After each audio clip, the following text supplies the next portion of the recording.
तोवरी कीर्ती तुझी तूच घडव स्वराज्याचा राज्य छत्रपती राजे छत्रपती व्यासपीठ गुजर वर्गावा इथे बसलेल माझे बाल मित्र मैत्रीण आज मी की तुम्हाला दोन शब्द सांगणार हे तुम्ही शांतचित्ताने ऐकावे ही माझी नम्र विनंती. मित्रांनो माता जिजाऊला घडवून त्यांनी शिबाला साक्षात होते ते आई बाबांनी जन्म घेतला त्यांच्या पोटी शुभ मित्रांनो राजमाता राष्ट्रमाता जिजाबाई भोसले यांचा जन्म 12 जानेवारी 1598 बुलढाणा जिल्ह्यातील सिंदगी राज्य येथे झाला. त्यांचे वडील लखोजी जाधव व आईचे नाव मासाबाई होते. त्या अत्यंत शूर होत्या. त्यांचा विवाह 1905 मध्ये डिसेंबर महिन्यात झाला. त्यांच्या पतीचे नाव शहाजीराजे भोसले होते. शहाजीराजे भोसले आदिलशाही सत्तेमध्ये काम करत होते. तेव्हा महाराष्ट्रावर आदिलशाही निजामशाही यांचा राज्य होता. जिजाऊंनी महाराष्ट्रावर मराठ्याचे राज्य याच्या बनवण्यात होते. त्यासाठी जिजाबाईंनी शुभारकडून आणि हिंदवी स्वराज्याची स्थापना झाली. स्वराज्याची पेनात महाराष्ट्राची शान स्वराज्याची पेनात महाराष्ट्राची शान गुजरातून मानाचा झुकणे आमची मान गुजरातून मानाचा झुकणे आमची मान.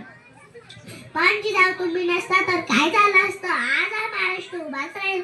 महिलांना हा महाराष्ट्र सन्मान मिळाला नसता. सन्मान मिळून सुद्धा महिलांना होता असं का आम्ही विचारते जिजाऊ असं का. तेव्हा मला तुमच्या वयात होतात अंगातील तुळा घटेतील गाय आणि घरातील यांच्यावर जो आकडी टाकेल त्यांची गाई केली जाणार नाही. धन्य आहात तर तुम्ही धन्य आहात. परंतु आज या छत्रपतीचे राज्य नाही. त्याच्यावर येणाऱ्या कालखंडात महाराष्ट्रात बदल झालेला आहे. छत्रपतीचे राज्य महाराष्ट्रात बदल झालेला. छत्रपतीचे राज सत्याधीश आपल्या कामात मंग कोणालाही कशाचं देणं नाही. मालेगाव घडलेली घटना सर्वांना माहीत आहे. एका कॉल दिवसानं बलात्कार झाला पण सरकारला काही देणं घेणं नाही. मालेगाव घडलेली घटना सर्वांना माहीत आहे. एका कॉल दिवसानं पण सरकारला काही देणं घेणं.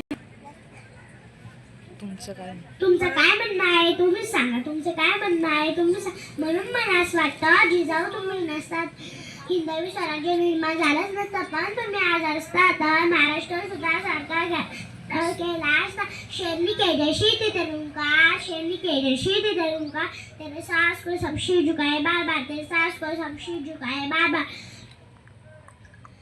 एक काळ असा होता मावळणं ह्या महाराष्ट्रात अनेक परकीय सत्ता धुमकूळ घालत होत्या. छत्रपतींनी आपल्या जीवाचे रान करून हिंदवी स्वराज्य स्थापन केले. पण स्त्री माते समान मानणाऱ्या शुभांनी स्त्रियावरचे अत्याचार खपवून घेतले असते का. स्त्रियावरचे अत्याचार खपवून घेतले असते का. स्वराज्याची स्त्रीची पवित्र माती पुन्हा आमच्या मस्तकी लावण्याचे भाग्य येईल का. तुम्ही स्वराज्य निर्मितीत नेतृत्व मातृत्व कर्तृत्व या तिन्ही गुणाचा योग्य ठिकाणी उपयोग करून राजा संस्था याचे आदर्श तुम्ही समाजाला दिले.